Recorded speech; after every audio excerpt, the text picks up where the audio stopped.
ആദ്യമായിട്ടാണ് ഈ റിമോട്ട് വെച്ചിട്ട് ഫ്ലൈ ചെയ്യാൻ പോകുന്നത്. ഇതിൻ്റെ എക്സ്പീരിയൻസ് എങ്ങനെ ഉണ്ടെന്ന് നോക്കാം. ഏകദേശം നല്ല വില വരുന്നൊരു ട്രാൻസ്മിറ്ററാണ്. നമ്മൾ ഇത്രയും കാലം നമ്മൾ FSI-6 ട്രാൻസ്മിറ്റർ വെച്ചിട്ടാണ് നമ്മൾ ഫ്ലൈ ചെയ്തിരുന്നത്. അപ്പം ഇത് വെച്ചിട്ട് നമുക്കൊന്ന് ടെസ്റ്റ് ചെയ്താൽ.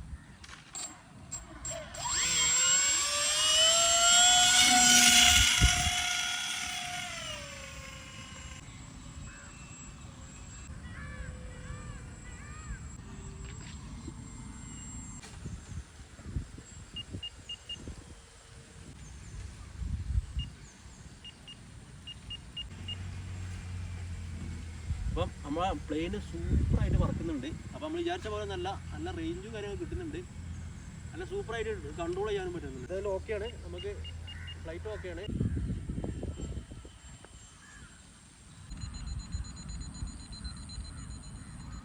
കേൾക്കണ്ടോ? 1x ആണ് ഇവിടെ.